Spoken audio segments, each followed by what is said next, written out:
What's going on, guys? Welcome to East West Beats, and we're going to talk about the KSHMR Essentials plugin. Now, this plugin is distributed by Splice. It's $4.99 to rent for 20 months, or you can pay $100 right away and own the plugin. I decided to buy the plugin because I don't like renting things. I like to own them, and let me tell you guys, this plugin is phenomenal. Now, I uploaded a video a couple days ago where I just bypassed the plugin on this particular song that I worked on, but I wanted to show you guys how I actually use the plugin in my DAW. But before that, let me just pull up the plugin and we can talk about how the plugin works. So now the plugin is pretty simple. You have your bass, drum, kicks, synth, and vocals, and then for each parameter, these 8 knobs change at the bottom. So you can add a bit of glue, you can spread the sound, you can compress it, you can add clarity, body, gate. If it's a bass, if it's a kick, you can add a sub to it. You can add a bit of tape saturation to it. Kick, you can add some transients to it. If it's a vocal, again, you can add a bit of sizzle, clarity. You can add a noise gate to it, compression, and down here you have your auto gain, and then you have your clipper, and you have your monitoring options and your mix option of dry to wet sound. For the majority of the song, I kept it at 100 and just tweaked the knobs. You can also do left, right, mid, and side monitoring as well through the plugin. So what I'm going to do is first kind of show you what I did with the track. I divided the track up into different buses. So I have my plucks, chords, sub, I have my muted guitars, keys, kick, percussions, another set of percussions, and an effects bus. So what I'm going to do is I'm going to play the track with the plugin bypass, and I'll enable it after a couple bars and see how it sounds.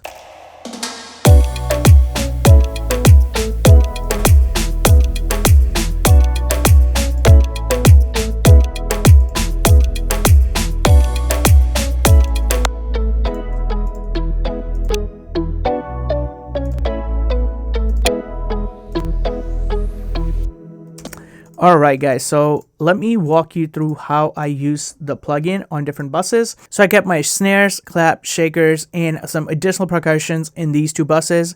Have my kick here, so let's start with the kick. I obviously opened the plugin. I had a bit of EQ going on already, but the kick was already from KSHMR's pack and it sounded phenomenal. I opened the plugin, I put it on kick, and these are the changes that I made. So I added a bit of transients and I added a bit of tape, didn't need much. So let's listen to it.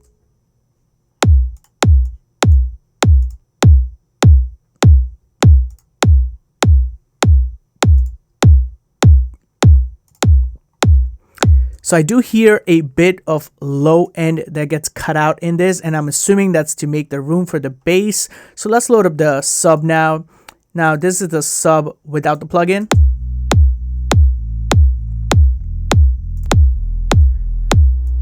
And that gets very juicy.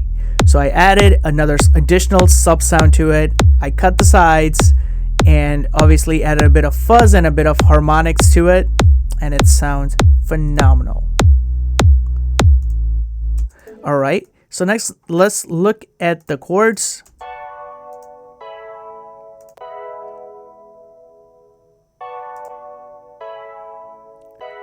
Didn't really do much to it, added a bit of body, and then let's look at the percussions. Now I've tried it on a few songs, and this is where this plugin really shines. It really just does something to the groove of the song by adding a bit of reverb, a bit of EQ, a bit of spread to the percussions, that it just makes the song move. So let's play the kick and the percussions, and then I'm just going to enable the percussion part of the plugin.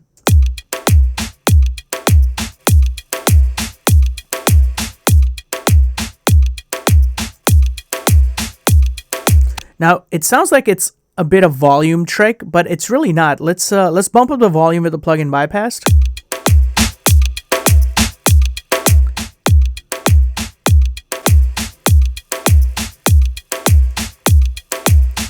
So what I am doing is I'm adding a bit of a width to it, a little bit of tape, a little bit of detail, a little bit of high end to it, and I'm just gluing the overall sound of the percussions with it, and it's really making a huge difference in the way the track sounds. So again, let's play the whole track without and then with it.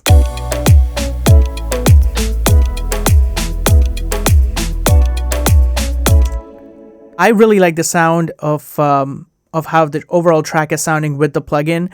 Now it's $100. It's $4.99 to rent it for 20 months, or you can buy it out for $100. Is it worth $100? I think you have to take that call. For me, if I were to use it on a 4 or 5 tracks, if I have client work that's coming in, I think it's a great tool to be able to put on tracks and send it out for demos. It really polishes the tracks, and you don't have to worry about some of the nitty-gritty details that a lot of mix engineers worry about. As far as your basic EQ compression, you have good sounds, good samples coming in. You have a bit of processing done to the tracks already before going into the plugin. You can really, really make the sound out of this plugin come out very nice. I already processed the sounds to a certain extent before they were even coming into the plugin. For example, a lot of my plugs were processed into the plugin. There's a bit of chorus effects that I've added to different plugins before it was even coming in. For the kick, I added a bit of EQ as well before it came in. A lot of my percussions they're from Splice, and they were fairly well processed, so I didn't really need to do much to it. But I think overall, this is a great plugin. If you guys are interested, you can try it out for 3 days. And if you like it, you can buy it. I think for me, this is definitely a thumbs up. I really wish they can add more features. And one thing that I didn't like is you actually have to manually load the plugins. There's no pull down menu, but I'm pretty sure that's coming in a near update.